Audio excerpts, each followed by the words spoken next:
অযত্ন অবহেলায় নষ্ট হচ্ছে মামলার আলামত। জয়পুরহাট জেলা প্রশাসক ভবনের এক পাশে বছরের পর বছর খোলা আকাশের নিচে পড়ে আছে আলামতগুলো। আলামত নষ্ট হলে ন্যায় বিচার বিঘ্নিত হতে পারে বলে আশঙ্কা করা হচ্ছে। জয়পুরহাট প্রতিনিধি রফিকুল ইসলামের পাঠানো তথ্য ছবিতে ডেস্ক রিপোর্ট।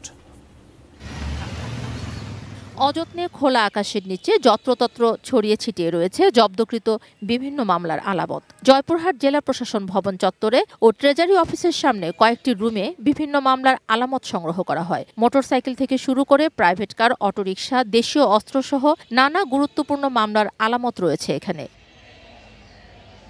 কয়েক বছর আগে জজ কোর্টের সামনে দৃষ্টিনন্দন চিফ জুডিশিয়াল ম্যাজিস্ট্রেট আদালতের বহুতল ভবন নির্মাণ হয়েছে, কিন্তু মামলার আলামত সংরক্ষণের জন্য স্থানান্তর করা হয়নি। রোদ, বৃষ্টি আর ধুলোর আস্তরণে বোঝার উপায় নেই কোনটা সচল আর কোনটা অচল। স্বাস্থ্যকর অল টাইম ফ্যামিলি কেক, সব সময় অল টাইম হেলদি লাইফ। রোদ, বৃষ্টি, ঝড়ে এখানে তারা নষ্ট হয়ে যাচ্ছে। এই নষ্ট হওয়া আলামতগুলা আগামী দিনে মামলার জন্য অসুবিধা হতে পারে। এটা যদি নির্ধারিত জায়গায় যায় তাহলে আমাদের জন্য ভালো হয়, আমরা এখানে পরিষ্কার পরিচ্ছন্ন হিসাব থাকতে পারে। ন্যায় বিচার পেতে গেলে মামলার আলামত অবশ্যই গুরুত্বপূর্ণ। রাষ্ট্রপক্ষের আইনজীবী জানালেন, আলামতগুলো অরক্ষিত অবস্থায় থাকায় ও সঠিকভাবে সংরক্ষণ না করায় ন্যায় বিচার থেকে বঞ্চিত হচ্ছেন বিচার প্রার্থীরা। এই আলামতগুলো সেখানে অরক্ষিত অবস্থায় আছে এবং আলামতগুলো আমরা অনেক সময় এখান থেকে মোবাইলে বা অনেক সময় লোক মারফত চেয়ে পাঠালে আলামতগুলো সহজে পাওয়া যায় না। ওরা বলে আমরা খুঁজে পাচ্ছি না, যার জন্য ন্যায় বিচার তাকে বঞ্চিত হচ্ছে।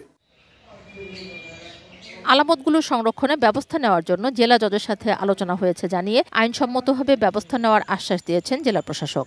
মালখানার যে মালামালগুলি আছে সেগুলির ব্যবস্থাপনা এবং বাইরে যে মালামালগুলি ওপেন আকাশে পড়ে আছে সেগুলোর ম্যানেজমেন্টের জন্য এবং সেগুলি বিধিসম্মত ব্যবস্থা গ্রহণের জন্য আমরা জেলা জজ স্যারের সাথে দেখা করেছি। জেলা জজ স্যার এটা নিয়ে খুবই পজিটিভলি আশ্বস্ত করেছেন যে বিধি মোতাবেক স্যার এটা পরিদর্শন করে আইনসম্মতভাবে এটা কিভাবে ডিসপোজাল করা যায় সেই ব্যবস্থা নেবে। প্রায় 3 দশক থেকে জেলা প্রশাসন চত্বরে প্রায় 17,000 বিভিন্ন মামলার আলামত আছে। ন্যায় বিচারের স্বার্থে এগুলো দ্রুত সংরক্ষণের ব্যবস্থা নেওয়ার দাবি বিচার প্রার্থীদের।